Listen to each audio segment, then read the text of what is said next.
Hello, everyone, and welcome to Paradox Untold Stories from Athletic Directors. I am Dr. Danielle Lapointe, and my co host is Dr. Dustin Smith.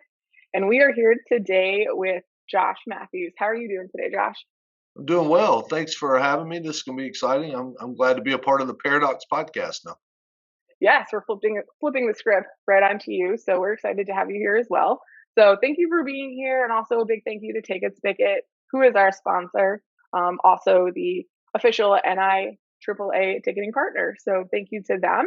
And Dustin, how are you doing this morning? And I'm outstanding, like a scarecrow, outstanding in my field. Oh I'm no.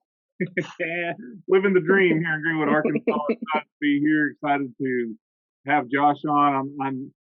I'm both in awe and admire what Josh does. He's a fellow podcaster, so I'm kind of intimidated, trying to make sure that we live up to the standard. He's one of the co-hosts of Hanging with the AD, one of the first AD podcasts that were out there, and inspired a lot of other people to do the podcast. So I've got admiration for him for that. But I'm also we share something in common. I'm not sure Josh knows this. We both played college baseball, and I think Josh's tenure was longer than mine, even though he played it shorter. My career was shorter than what Josh's was when he played college baseball. I tore my shoulder up, but Josh played at shorter college, and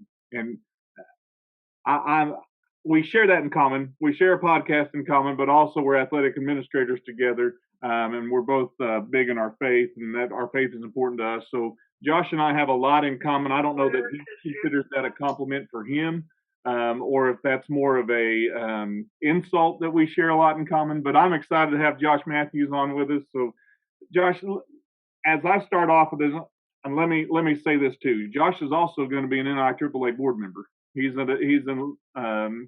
starts his tenure, I guess, in December. He gets to go on the board and gets to be part of all that stuff. So that's an incredible accomplishment. I'm excited for Josh for that and what our profession will be because of his leadership in that. But Josh, what I like to ask people as we start is tell us a little bit about what the resume doesn't tell us. I can list accolades. I can talk about your college days. I can talk about you being a coach. But tell us what makes Josh Mathews aside from being an athletic administrator. Yeah, that's good. Appreciate the intro there. College was fun, and I think it was fun because I got to play college baseball. It was also fun because that's where I met my wife. She's from the area there in Rome, Georgia, and we met. I guess my freshman year, her sophomore year, and she's old. I like to tell her she's old. She's like 9 months older than I am, so for 9 months, she's old. I just caught up with her about a week ago. So, but no, she's a year older than me, and her name's April. So that'd be what the resume would say. She's kind of the my life, and she knew it was about to be a coach's wife long before I was a coach.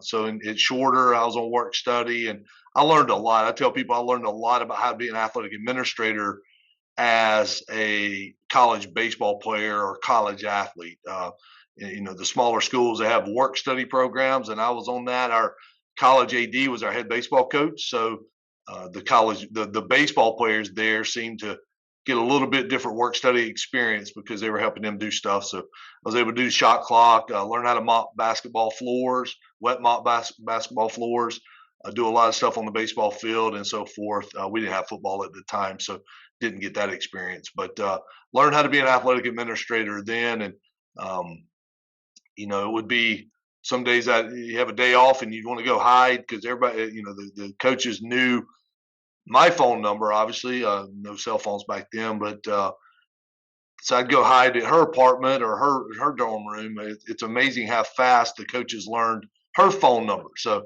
hey, is Mathews around? And to me, we look back and laugh on it. That's how it works now as an athletic administrator and an assistant principal, which I serve as here at Pope. That phone rings at 1 or 2 in the morning when the alarm goes off, right? So we learned that experience, and I believe, no offense to anybody else, but she's the best coach's wife out there. Now it's AD wife, which is a lot of the same thing, just year round. But so that's probably what the resume doesn't tell you is I have the best coach's wife in the world, and my faith is important to me. We're involved in our church here, which is locally. A lot of our kids are a lot of our population here at Pope, our community goes to our church, which is right down the road, and we're involved there. And just hopefully, my faith and my family impact how I lead every day. So that's my hope. I don't know if that's true or not, but hopefully it is. And so that's probably what the resume wouldn't tell you. Yeah, Dustin, that I've got a great family. We live in a great area, some awesome friends that live here, and that's what I get to do off the outside when I'm not doing my hobby, which is Pope athletics. Maybe hanging out with friends, watching some college football, playing some golf, or maybe exercising a little bit. I'm not as rigorous as some, but yeah, that's probably what my resume does not say. But I'd be remiss not to talk about my wife and my faith and my involvement in the communities. So let me ask this: Shorter is in what town? Shorter College for me. Shorter University now. It changed a few years ago. They went Division II. Became Shorter Universities in Rome, Georgia, which is where my wife grew up. She grew up in a town called Armurchie, which is a suburb of Rome, if there's such thing. But it's about 10 minutes north of Rome. There, it's all one big town, really. So when you went to Shorter, did the saying "When in Rome, do as the Romans do"? Did that apply at Shorter, or was that more of a culture way back in the day? I don't know. They probably use it off the cuff there, but it probably doesn't apply like it does for going abroad there to Rome, Italy. So yeah. So let me ask this question. I always like to ask this. You're in Marietta, Georgia. Paint on a map for those who may not know where Marietta is. In Georgia and in the continental United States, if people don't know where Georgia is, can you paint that on the map, please? Right. So Georgia, obviously southeastern United States, just north of Danielle there in Florida. And Marietta, Georgia is about 30 minutes northwest of Atlanta. So we're considered Atlanta. Our families I grew up in Winder, Georgia, which is over by Athens, by the University of Georgia. My in-laws obviously live in Rome. And so we're about right in the middle of our our grandparents. We have a son named John, and we're right in the middle in Marietta, which is, like I said, about 30 minutes northwest of Atlanta. Marietta, city of Marietta has one high school, but the area we live in and the area we work in at Pope is unincorporated Marietta, unincorporated Cobb County Marietta address, which is East Cobb. A lot of baseball people will recognize East Cobb baseball, which is where we are. The three high schools really on this side, and there's really about 5 high schools in East Cobb unincorporated area, which is Pope, Walton, Kell, Sprayberry, Wheeler, and Lassiter. So we're in that little group there. We're right next to Roswell, probably closer to Roswell than we are Marietta. So we mentioned that you're a podcaster as well, Hanging with the ADs. You and Don Baker do that, and it's a phenomenal podcast. I tell Don all the time, I get my treadmill, and I learn a lot about ADs, hanging with the ADs. We spend a lot of time hanging with the ADs when we're on the treadmill. Me and my treadmill spend a lot of quality time together. So you guys spend a lot of quality time with my treadmill, and you don't know it, but I get to listen to it. So I want to ask this question about starting the podcast and how that's evolved for you. What made that decision to do the podcast, and then how it's evolved to this point? Was it something that you came up with? Was it Don that came up with it, and you guys just said, "Hey, I think this would be a great idea"? Yes, sir. It was a collective effort. So one of my goals when I became athletic director was to go sit down with a veteran AD every summer, and I got to sit down with some really cool people. There was some big time names. And I'm not going to name them. I'd be remiss. I'd miss one or two. But there were some big time name athletic directors in Georgia that said, "Yeah, sure, come sit down with me." And it was such a privilege and a pleasure. So I was on my way to doing that every summer. Don had mentioned he wanted to do something different when he became district athletic director for our district. And I think he kind of had the podcast thing in mind. He's a big podcast listener, or was at the time, obviously. And I had gone to a GHSA meeting about reclassification. Reclassification is a huge deal in Georgia. It seems like we change it every year, but it's a big deal every 2 years. And on the way home, I called him and I said, "Hey, it would have been cool if somebody in that room would have had some kind of media outlet to share what was talked about today." And I said, "Do you think we could do a podcast?" And he said, "Yeah, I've been thinking about that. I'd love to do it." So that led to us talking about how we would want to do our podcast. The name Hanging with the AD, at this time, this was pre-COVID, a year or so, or right, really the year of COVID. That year, I had started, our cheerleaders actually started it a little, I guess, process or just moments at a game of snapping selfies. And it's not really a selfie because I don't want to be in it. I just kind of get half my face or an eyeball or something. It's hard not to get my ears in it. My ears are so big, but and they were like, "Hey, can you get a selfie with us and put it on Instagram?" So that happened once, then it happened twice, and it kind of morphed. And so I said, we need to have a name for this. And eventually that name became Hanging with the AD. So I was doing that with our community and our cheerleaders or our football team or whoever it was at the time. I actually had adults say, "Hey, when can I be on Hanging with the AD?" So it kind of grew. So then when Don and I started talking about what would the name be, I said, "Hey, what about Hanging with the AD?" And we just have another arm of that. So that's where that name came from. But Don does all the magic. He makes us sound good if we can sound good. He does all the editing and stuff like that. We kind of combo who gets a guest, and we work together making up the questions, stuff like that. So it's really fun. Every time is a different professional development opportunity for us, and we always say that regardless how many people listen, and we've been very blessed with listeners, but regardless of that, we're going to learn something each and every time we talk to someone. So. Well, we do that. I mean, this was Danielle's idea. She just needed somebody who would talk, and so she called me for some reason. So I get to talk, and she gets to do all the heavy lifting. I just get to do all the talking, which is great for me, but maybe not so much great for her. Yeah, I wonder what that was like. Who put out, "Hey, is there an AD out there that can talk?" And Dustin Smith's name came back. I wonder who nominated you or gave that reference. That'd be interesting to know. I don't know if it was nominated, and Danielle probably will jump on this, but I think it was more like, man, everybody else said no, and so she got to the bottom of her list. So there I was. Well, that's what y'all got today, right? You finally got to the bottom of your list for podcast guests. So that's good. Oh, man, I'm excited. I know with your years of experience, you've got to have. And this is what Danielle loves. She loves the story side of things.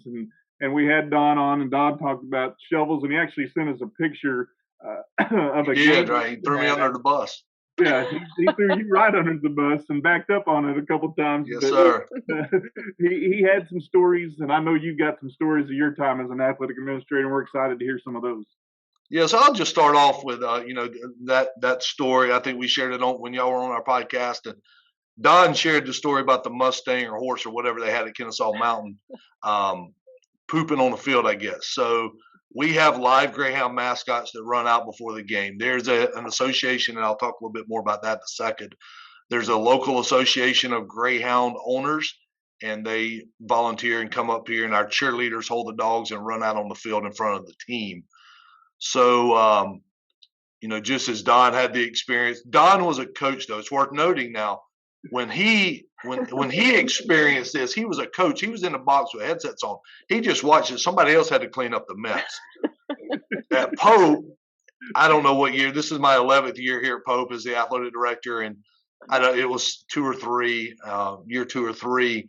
And at some point, right after kickoff, the referee blew the whistle, timeout, and starts looking around. And I'm usually in the same spot, so they found me pretty quickly, and he's just standing there right over some poop on the field from the greyhound who didn't get to go to the restroom, I guess, before the game, which they typically do a great job of.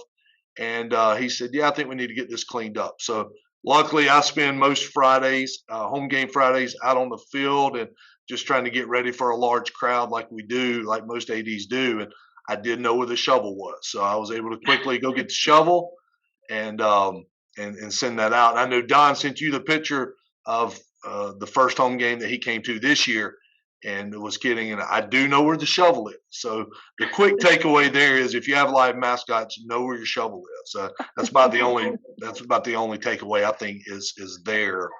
Let me ask you this question, Josh, before you jump into something different.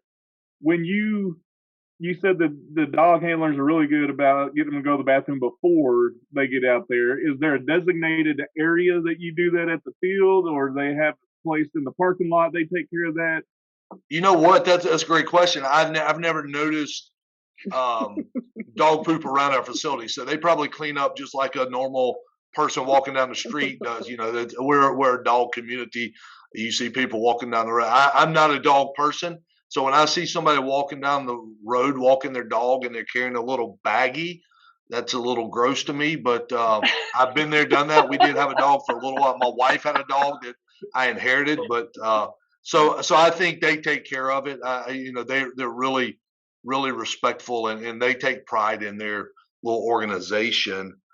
So good question. I don't know where they go, but they take care of it. So have you ever run with the dogs? Have you been one to lead them out? You know, hanging with the AD? Were you one that had the dogs with the cheerleaders and do a selfie? That'd be a GoPro item. You could do that as well. That would be. I know. Never entertained that. So yeah, after this conversation, I might get invited out there. I don't know if I'm fast enough. We got some pretty athletic cheerleaders, so I don't know. I don't want to pull a hamstring or anything like that. So. Greyhounds are very fast. They're very fast. They are very fast, which leads kind of into my next story I was going to share, and it goes along. My very first home football game here, 2012. You know, I didn't know what I was doing. Just like every other first time AD home football game. The dogs had shown up. I think they had emailed me and said, hey, we always come. They typically do that at the beginning of the year. It's called the Southeastern Greyhound Association. They have a name. So they're really organized. But so our team comes running out, and we shoot fireworks at that time. So yeah, there's fireworks going on. We had a brand new principal. I'm a brand new AD who he had hired. Great guy. His name was Bob Downs, but he's no longer here. But he looked at me, and I looked at him, and he said, "Did you know that was going to happen? Fireworks, right? Regardless of greyhounds, fireworks going off before the game was a big surprise." So I said, "No, I had no idea." So I'll take care of it. You know, I'll tell them not to do it anymore, or make sure they got the right certifications and approvals and all that. Well, before I think I went to bed that night, I had an email from the Southeast Greyhound Association saying, this spooks our dogs. It's not good for our dogs. It makes them do things they don't typically do and can affect them. If you're going to do that, we can't come. And, you know, I was very apologetic, and I answered it the way you're supposed to answer it. And obviously they still come. But yeah, I think, and I don't know when it happened again. I think a year or two later, once again, shoot fireworks. And at that time, I think one of the dogs got loose. I got word back, hey, broke loose from the cheerleaders, really got spooked and took off. So crazy, don't shoot fireworks around your greyhounds, right? So we haven't had fireworks other than those two times. I was unaware, obviously didn't approve either time, but yeah, it was interesting that we got those emails real quick that, hey, we got to protect these dogs. They're very routine oriented. They're very I don't think it matters with breed of dog it is. I don't know any dogs that enjoy fireworks. Yeah, good point. Just in general, they get pretty spooked. So as soon as you were like fireworks and you knew greyhounds were there, I was like, oh no, this is not a good combo. But I do want to know more about the dog that got that made the runaway. The one that it didn't get too out of control, because when I heard about it, they said dog got loose, and you know, my question was, did we catch it? Because I obviously knew it was a very fast dog, And they said, yes, we caught it and controlled it and all that. So, yeah, by the time I heard about it, it was all under control, but I didn't see it, obviously, on a different part of the field or whatever. But yeah, that was kind of crazy when I heard a dog got loose, because I was like, that dog may still be running, right? So, and there's nobody here that's going to catch it. Right? That's part of my question. When these dogs and the cheerleaders meet, is there any mingling beforehand so they get to find out what dog they get? Or my concern is, if the dog doesn't like the cheerleader, or if the cheerleader trips while the dog is running, what happens? Is it just dragging behind the dog? Dustin wants a cheerleader greyhound social before the game. Is what he's asking for right now. Yeah, I don't know how that works. I mean, I know that the dog and dog handlers, they meet in a certain area, and I don't know what they tell the cheerleaders about how to handle them or whatever, but obviously the dog handlers are fine with them running out on the field. So I don't know exactly how that works. I've never been a part of that. The cheerleaders know where to go, and the dog handlers know where to meet up and all that. And other than those 2 times, we haven't really had any issues with the dog getting out of control and stuff like that. So, but yeah, you'll see their cheerleaders, they're petting them, and I think the dogs like it, and obviously the dog handlers like being a part of it. It's a big tradition, and I've heard from numerous people over the years, are the greyhounds going to be there? You know, y'all have the live greyhounds, whatever that comment is. It's more noticeable than I probably realize, which makes it really cool. So. Well, and I'm sure that the handlers, pick dogs that can handle that type of situation. So I'm sure that's all fine there. But I really love that camaraderie that you have. The community is, obviously loving it as well, but you're bringing in a community organization and highlighting them, but it's also highlighting your school and your mascot. I just think it's overall such a positive, awesome thing. And I definitely can see like funny stories coming out of this. Like the dog gets loose, fireworks. I mean, the poo, there's probably going to be more. And we want to have you back on when something happens again. Yeah, I'll start making note of those. Hopefully not too many of them. But yeah, I mean, it's worth having to go find a shovel from time to time if that's what it is. But yeah, they enjoy coming out. And it was a tradition, started way before me, I think. And it's one that we always want to continue, because once again, as we said, I think before we started recording, there's only like 67 schools across the country that are greyhounds. I think there's only 2 in Georgia. So it's a very unique mascot that we have. And we want to make sure our mascot is in the uniqueness of it as a part of our culture, our brand, and having the live mascot's really neat to have. So. See, and we talked before we got on the air that the Greenwood is the Bulldogs, and we have a live mascot. A guy brings his dog, and it's Bulldog. Now, it's very different than the Greyhound. It is not fast, and it does not take off running and lead our team out, but we do fireworks as well. And the exciting part for me, I say exciting, the entertaining part for me is our visiting fans. We shoot off the fireworks behind them on the visitor side, and they have zero clue that it's coming. So when we do the national anthem and the bombs are bursting in there, all of a sudden fireworks are going off, and it's entertaining to me because I record some of the reaction of the fans from the visiting side, because it scares them. They're not expecting the fireworks to go off. So the dog is a tradition for us, but also fireworks are a tradition. We were going to do away with the fireworks this year and just do the strobing lights instead of fireworks, try to do multiple colors, kind of like the fireworks we scored. But we had I call it a revolt. The tradition of fireworks wanted to be upheld, and the people that were very adamant about that were very vocal. We kept the fireworks and the light show, so it's a lot going on for us doing the fireworks, but it doesn't spook the dog. He's used to it, I guess, all these years later. We've got the lights. We don't have the colors, but we got the strobing lights. They're really cool, and we like to use those when it's dark at game time. But if there's any Pope people listening, Dustin, I don't want you to talk them into us doing fireworks. So they need to understand. Don't email the AD about revolting to have fireworks. You You can have a revolt to keep your fireworks, but don't email me that we're going to have fireworks because that's going to be a hard no. So just save that email and email me about something else they want. So. Yeah. We do fireworks, a cannon, the lights. I mean, it's y'all got it all. We go crazy, and we have scored a lot lately, so there's a lot of money put into fireworks. I don't like fireworks myself. And we're not talking about the little snaps that you throw on the ground. I mean, these are the right. How about that? Yeah, I'm not a big fan of fireworks personally, but it's a great environment for our people. And like you said, it's a tradition that our people expect and they want to continue to have at Greenwood football games. So when we go on the road, I'm always looking.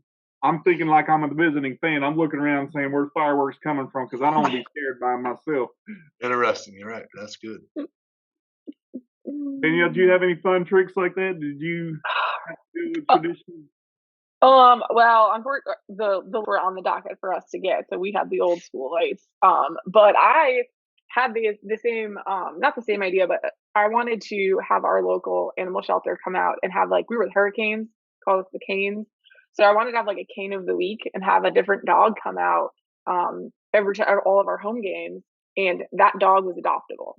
Right. So maybe have the local community be look at it was cane of the week. And then hopefully that dog would get adopted by somebody who maybe saw it at the game or at least spread the word about it. So I had this idea to do this, but I couldn't get it past risk management. So I never actually got it off of the ground, but it was an idea that I was pretty excited about because we didn't have necessarily a live mascot. As the Hurricanes, there's not, a physical. It's not easy to have a physical one. So I thought maybe that would be a fun thing to do for the community. So that's probably why I love what you're doing so much, because I believe in taking the community organizations and kind of putting together with the school. And I think it's just always a win-win. But unfortunately, I'm not proud to say that I was not able to get that idea off of the ground. But if someone else listening can and does, then you probably could make a lot of families and dogs happy. If you could do that. So that's right. That's a good idea. Yeah. So I thought that it would just be a highlight type of thing for each dog. And clearly, if Josh would have vetoed the dogs, there'd probably be a different AD in that seat right there than Josh if he'd have vetoed that tradition. Absolutely. I mean, it didn't take very long to realize that having the dogs here is a great idea, a great tradition. But also having the relationship, and it's not a very deep relationship. It's during football season, right, with the Greyhound Association, but they have a lot of pride in it. So it was this is very obvious that the choice of fireworks versus dog is in the Greyhounds. We're gonna side on the Greyhounds, and we're gonna continue this partnership, and we're not gonna have fireworks at their expense, right? So we can figure out other traditions, and we're working on some of those. But yeah. Has there ever been a game when the dogs didn't show up, like weather, or just didn't show up because it was too cold? If it was just they didn't show up, they got the schedule mixed up and they didn't have them. Has there ever been a game when they weren't there? Good question. I don't know. Obviously during COVID, I don't think they were here. But we tried to restrict just who was here. So I don't think we had them on campus for that or during that time. But I don't know. I don't think so. I think we always have one or two that show up. We actually had a school secretary who just retired last year, and she owns a Greyhound. So she had a vested interest in being here for the school part of it, but then she would go home and bring their dog as well. So I think we've always had one or two, but we'll get up to 6 or 7 at sometimes. I was going to say, I need to know the win-loss percentage. I'm data driven. I want to know if there's a curse if the Greyhounds are there. I couldn't tell you that. I couldn't tell you. I have no idea. You report back. Yeah. I mean, what a cool tradition, though. I mean, and I think that's a takeaway just for any AD sitting in a chair across the country. Know what your traditions are, embrace those traditions, and enhance those traditions if you can. That's an awesome tradition that you have, and the battle of fireworks versus the Greyhounds won, which is a cool thing for you to be able to say. Fireworks for me was something that my superintendent said, I'm not going to be the one responsible for getting rid of the fireworks, because then there'd be a new superintendent, is what his words were. Fireworks. So it was an important thing for our tradition. But the takeaway for me is embrace what your traditions are, and not just embrace them, but enhance those the best that you can, and make sure that there's publicity for those. Make sure that that's a big part of what you do, and that's part of the game day environment. Yeah, I agree. That's exactly what I thought. Know your traditions. And if you're a brand new AD, I think that's one of the toughest pieces to being a brand new AD, because you come from somewhere else and you've seen their traditions, and a lot of those you probably like and agree with and want to implement, but someone else's traditions aren't our traditions. And when you go to a new place, you've got to take time to learn the new traditions, right? And it doesn't just take one football game. Sometimes it takes a lot longer than that. So you got to, as a new AD, you've got to learn those traditions, learn how to embrace them, and then maybe modify them or change them as you see fit, as you see the community's need is. But you got to know those traditions, and then from an operational standpoint, know what your pregame activities are, and not just with football, but football is obviously the big one where you have the crazy fireworks. We're not shooting fireworks, or I don't know if y'all are shooting fireworks for your baseball games and soccer games and all that, but I doubt it, right? So, know what those pregame activities are to make sure they don't contradict and hurt your overall fan experience and the experiences going on. So. Yeah, we shoot the fireworks on our baseball field, which would be extremely difficult to do during a baseball game. That's right. Although that add to the atmosphere, I guess. And I wouldn't want to be the shortstop or the second baseman when fireworks are going off, because they're right there, and they do it from the dirt. But quite a neat tradition here, and something I can't get rid of, obviously, because they'd get rid of me before they got rid of the fireworks. I can assure you. Yeah. So I mean, just a couple more stories. This was a tough assignment to listen to some of these other ADs that y'all have had on and try to come up with stories. I don't think mine compared a lot of those stories, but we've been lucky. I think it was mentioned before, or mentioned during our intro about where we're located. Baseball's we're a hotbed for baseball here in East Cobb, and we've been fortunate to be really good in baseball for a number of years now. So a couple of years ago, 2020, spring of 2021, we were hosting the state semifinals. We hosted our rival from right down the street. We were the tail end of the school year, so we were still in the restrictions on number of people who could attend the game. And luckily for this game, the restrictions were loosened up to like 80% of our baseball complex. And 2016, I think it was, we had hosted another rival from down the road and had about 2,200 people here. So we were at about 80% capacity in 2021. That allowed us to have about 1,800 people come watch this game, which was crazy because we'd gone all year with hardly anybody in the stands. And we're hosting this team. Unfortunately, we lost the doubleheader there to a couple close games, but they moved on to the finals. At the end of the game, once again, there's 1,800 people there. It's very animated. And we get along good. I wouldn't say we live in a very violent area at all, but our kids like to have fun, and sometimes their definition of fun is a little different than ours. So at the end, once again, there was tons of kids there. The other team, their fans were down the left field line and in the left field a little bit. And obviously they won. They're very excited. One of their young men decided to jump the fence and take off across the field. Our team goes out to right field at the end of the game and does their post-game meeting, talk, or whatever you want to call it. And he decided he was going to run across the field. I guess he was taking a shortcut to the parking lot maybe. And he ran across the field by our team. Luckily, we weren't in the mood to really create any kind of disturbance, and he made some gestures. I guess he was telling us we were number one, even though they had won the game. But so he proceeded to head toward the corner, the right field corner, and was going to hop the fence and head onto the parking lot. And I had come out on the field just like I do at the end of any big game like that, like most ADs, I guess, do. And I noticed him running across there and kind of, I didn't sprint after him. I knew as a kid I wasn't going to catch him. But when he got to the corner to exit the field, he noticed, or I guess some of our alumni who were standing down that line, they were recently graduated alumni. They were standing there on the other side of the fence. They saw him and what he did, and they made it well known that he didn't need to jump the fence, right? Um, Not that I doubt anything really violent would have happened, knowing our kids, but they made it well known that he didn't need to jump the fence. So he proceeded to head down the fence line, still inside the fence, toward right center field. And at that point, I decided, okay, I'm going to kind of corral this kid and get him toward the other administration and let them take care of him. I'm not going to just let him get away with this. Well, he decided he wanted to jump the fence kind of in right center field. He wasn't in the right state of mind, let's say, to be able to judge the fence and make this all happen in a good athletic motion. So he hits the fence, and by that time I'm able to kind of grab him and, wrap him up, hold on to him, and started just kind of dragging him across the field, walking him across the field, I guess.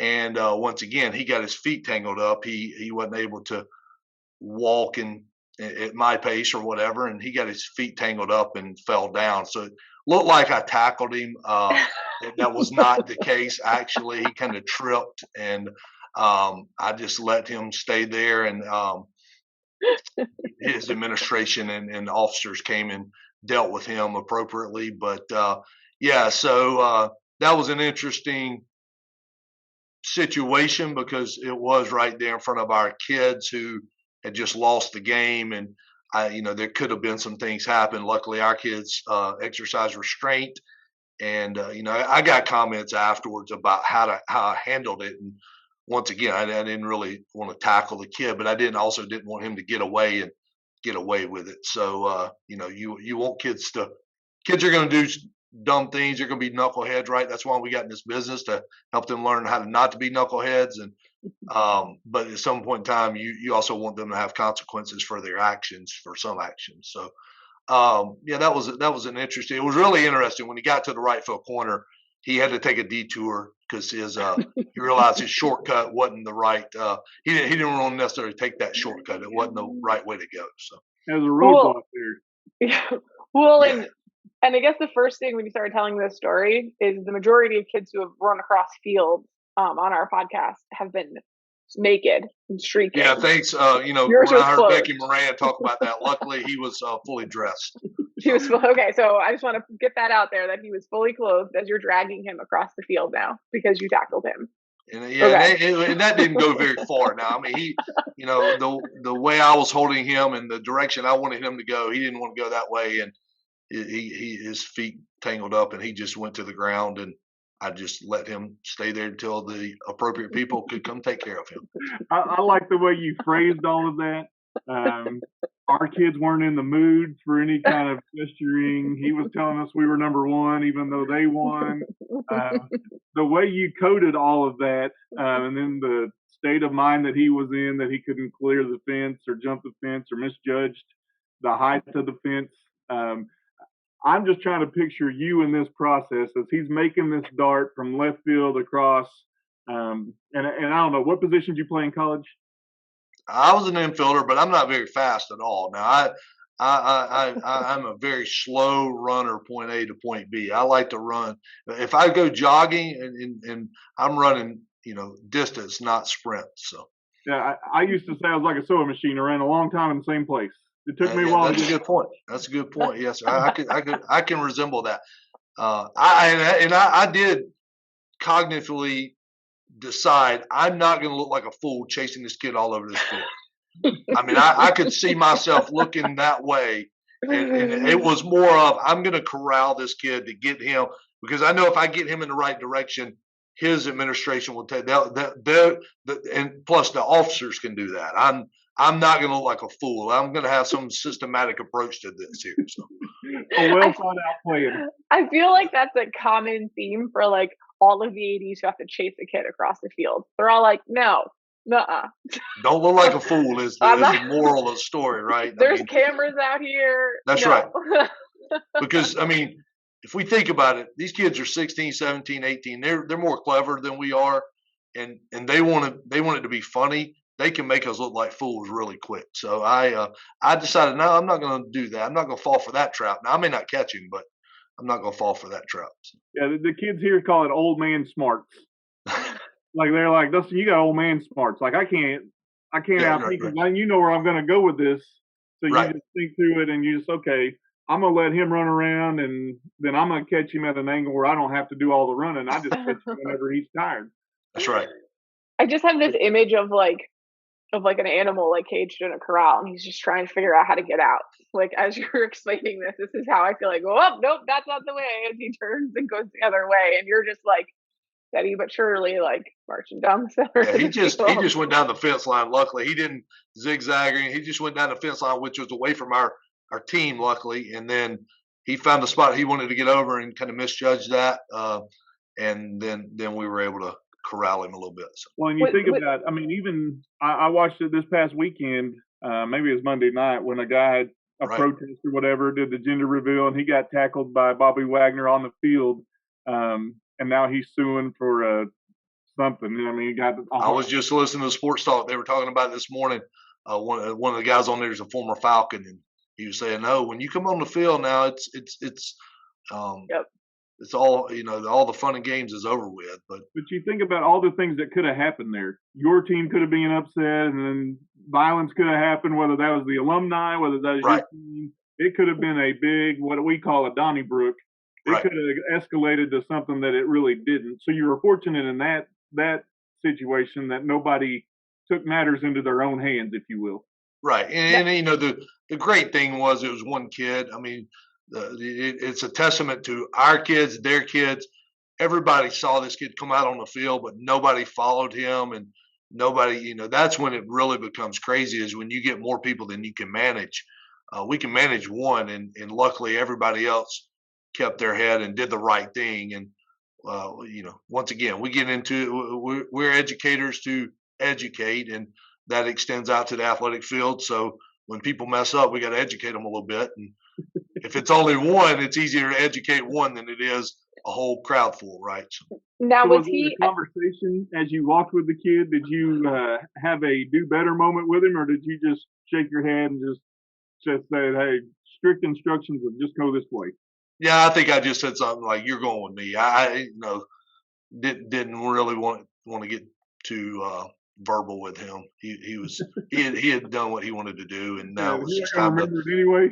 That's right. Yeah. It was, and at that point in time, I didn't realize, the full extent of what was going on. I just knew we had a kid on the field and needed to get him to the right authorities, and that wasn't me.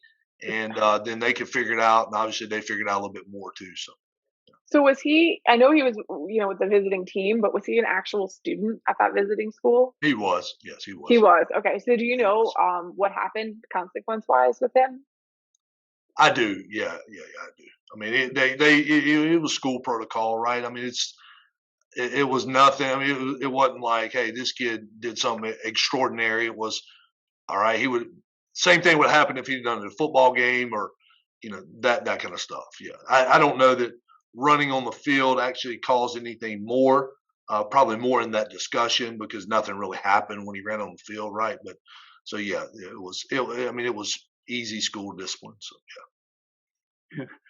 I'd say easy school discipline. I mean, you think about just being in that moment. I mean, you're frustrated. If you're like me as an AD, your team's lost and it were close games and it's a rival and you know how tensions arise and during that. And I might not have held myself together like you did. I might have been a little more upset that our team lost and our kids didn't do what they were supposed to do, or maybe not that they weren't supposed to do, but our kids didn't perform like we wanted them to perform. And so I'd have been dealing with that and my emotions of that. But then you got to take that hat off and say, all right, I'm the AD too. I've got to be the administrator here and I've got game responsibilities and this is part of it. Yeah, I think luckily for me, I don't want this to sound braggadocious or anything. We had been in these games before. Like I said, 2016, another local school won the state championship on our field. We had a close first game, and we were up in the second game, and all of a sudden they took the lead. They had a couple a good inning, took the lead, and I went, oh my goodness, I'm about to have to give them the trophy. I didn't have the trophy unpacked and that kind of stuff. So I'd already had to do that another time in some other kind of tournament situations, championship level situations. So I think getting away from the disappointment and losing the games, I had to learn how to do that before. I think that's a great skill. Like you said, you got to, excuse me, as athletic director, you have to separate your role versus your pride for your school, right? And that's probably a bad thing for athletic directors. Sometimes we may get judged as we don't care as much about our teams and our performances versus the administrative part, which is boring and unimportant to a lot of people in our community. But that's the role we've chosen to do. So luckily, I'd experienced that before, so I was able to get past, man, we just lost to our rival, and I hate losing, and I wish we'd have won, and all that, the emotions of losing the game. I think for me, I probably come back and think about that later on, maybe the next day or when I'm talking to the coach again or whenever. So, yeah, it's easier for me to get upset when Oklahoma State doesn't play well than it is when it doesn't play well, because I've got a role at Greenwood. When Oklahoma State doesn't play well, which is frequent, then I get upset at a whole different side of me that my wife gets to see, and she gets to process, and she'll look at me and be like, it's just a game. You have nothing invested in this other than just being a fan. And so we got to take off that hat of being a fan and being an administrator and say, okay, I'm going to have to award this trophy, even if it's not to my team. Right. Yeah. I wish we had some sort of like body cameras on ADs, or we could see the reaction of when ADs figure out something like this happens. Because I feel like every time something like that happened, I'd be like, are you kidding? And then I'd run, or come on. That's right. And then I'd run. You'd have some sort of sigh or words, as Dustin likes to say, some colorful language before they go and deal with it. There's like a 30-second like, are you serious right now? And then they take off to deal with the situation. And I just feel like we could get like a nice little video montage of like all these things, like, you're sitting there dealing with all of this, and then you look and see a kid running across the field. I'm sure you were like, come on. That's exactly what it was. I mean, it's like, oh, goodness, I got to go deal with this, So yeah, exactly. And I tap into, and Josh, you can appreciate this. I call them Jesus timeouts. When Jesus doodled in the sand, they had the adulterous woman, and they were. Yeah, what did he write in the sand? That's the question I want to ask. Yeah, that's the question, but that's what I call it, a Jesus timeout. I just sometimes turn around and just kind of write in the ground, just thinking, okay, I got to have my moment. And that's my moment. I call it a Jesus timeout. I like that. I'm going to use that. That's for sure. That's good. Hey, there was one more baseball one that I'll share just because it goes to the intimidation sometimes at ADs, or for my role as AD, assistant principal, you put in a leadership role, but you also have the principal who's over you. In 2018, we were in the second year of playing the state championship back in Rome. But at the minor league baseball part there where the Rome Braves play. And we had played there the year before. They had moved all the state championship baseball games to a neutral site. So it was our second year there. But they had a big rain delay the day before. And going through it, we knew we were on time schedule as far as number of days because the Rome Braves were coming back in town. So the GHSA guy gets the school leadership together. Well, at that point in time, we had an interim principal, and we had just named a new principal who would take over, a few days from now, whenever. Well, the GHSA guy gets us together. I'm the only school leader there. The other team had their principal, their AD, their head coach was there as well. And wherever we're meeting, our head coach, I knew how he felt, and he was off preparing our team, and I probably just didn't go get him. But I knew where he felt. But it was basically, hey, let's call it 7:00, and we can play at 7:30. Do you want to play 2 games tonight? It was a doubleheader day. Do you want to play 2 games?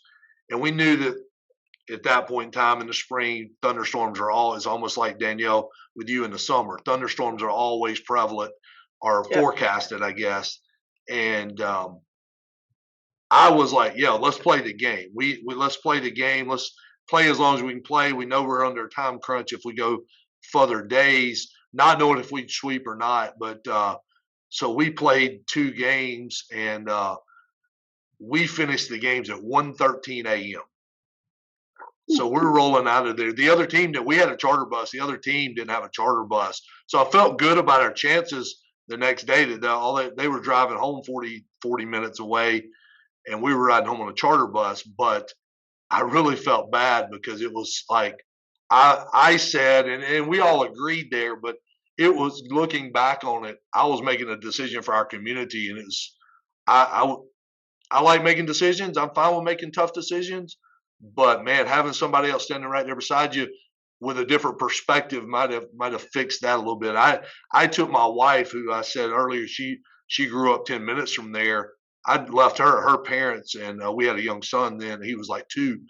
And I drove home for some reason. I think we had our faculty retirement luncheon the next day, and I thought I needed to drive home, and I almost didn't make it. I tell you, it was rough getting home at like 2:50 in the morning. I listened to Josh Scott's interview, and he said he drove from St. Louis to wherever in Kansas, in Missouri. And I was thinking about driving an hour home after this baseball tournament. I'm impressed that he drove all night and then drove all day the next day to go back. And I barely made it an hour. But, I think when it comes to making some of these decisions, it helps having different perspectives, not just the AD perspective or the coach perspective is what I had at the time. So that was just one I wanted to add, man. Walking off the field at 1:13 and getting in the car, leaving Rome at 1:50 or whatever to get home and turn around. We split. We had to go back the next day and play the next day. So it was I don't think I'm real proud of that decision, but I think back on it like, man, that was a tough decision to make. So. I can relate to that story so much because you're absolutely right. There, you have the same type of storm scenario frequently in Florida. And I remember one game in particular where it was a school that traveled about an hour and a half to get to our school. They're already there. So lightning happened, I am kidding, like 2 minutes before kickoff. So like it was like kickoff was like 7:30. It was 7:28, and the lightning was so bad and the thunder was so bad that I didn't even have to clear the stadium. Everyone just did it all by themselves instantly. Yeah. It was like instant run out of the stadium. But the radar looked like it was going to clear, and then we'd get more lightning. But we, as the home school, did not want to be the ones to call that because this other school has a charter bus. They traveled an hour and a half, to get here. Officials are already here, so you're paying them. They're paying for their bus because they're already here. So there's a lot of money that kind of goes into this decision on top of, your ranking and how this affects if can you play the game tomorrow? Can you not play the game tomorrow? How would that affect your ranking, etc. So a lot of schools had issues that night, and it caused our FHSA, our state organization, to implement a rule that after lightning, I can't remember off the top of my head if it's 2 or 3 hours. If you are in the delay for those 2 hours, the game is called. So now it's an actual policy, and it's a relatively new one in Florida where it's removed from the coach and the AD having to be the one to make that call for all of the reasons that you're talking about. It's not. Yeah, we have that same rule for the regular season. It's 2 hours, but for the playoffs, it's waived. So we were in the state championship. It was a neutral site game that GHSA was hosting, but luckily, and to their credit, they let us weigh in on the decision, right?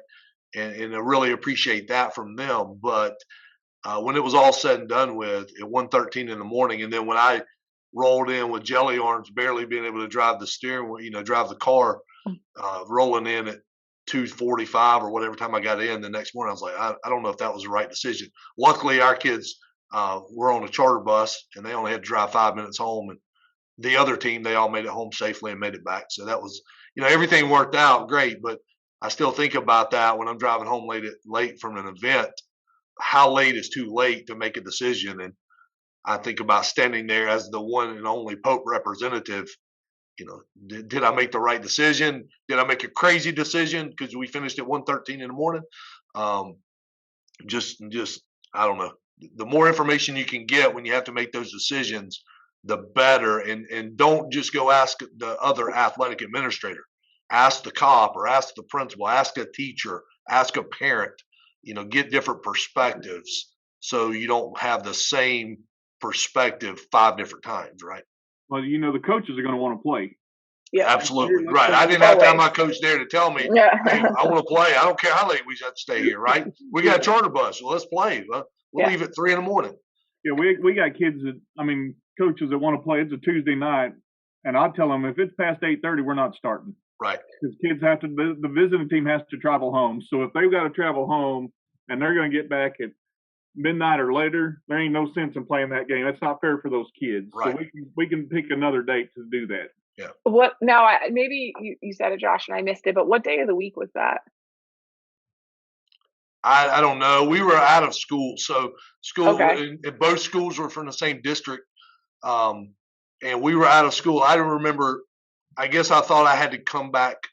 But there was no school the home. next morning, though. Right. We had post. Okay. No, we had. Trying to think.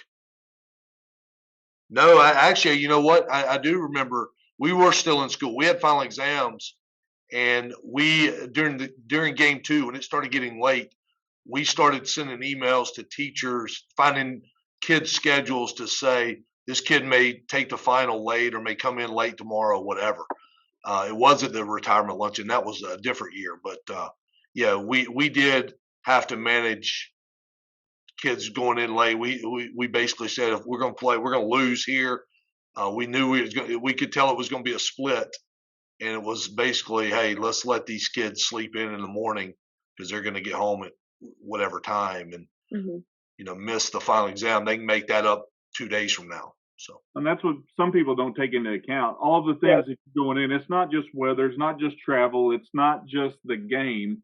There's a lot more to it. You're worrying about what the impact's going to be for the kids, your kids, and the kids if you're at home, the kids that are traveling, or if you're traveling, your kids getting home. And I always tell the ADs I'm dealing with, you're the road team.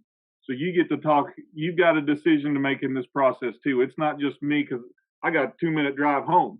Right. You've got to drive back and you got to get your kids back and they got to go the next day. So what makes the most sense for you guys as well? And it's not just me making a decision. There's a lot of factors that go into a decision like this. It's not just something you can make and everything be honky-dory. There's a lot that goes into that. Right. And that's why that decision is so hard to make because not everybody sees that. Parents who are gun ho on this game or the kids or the officials or the coach, they may not necessarily see all of those different angles. And sometimes that it can be a very hard call to make. Right.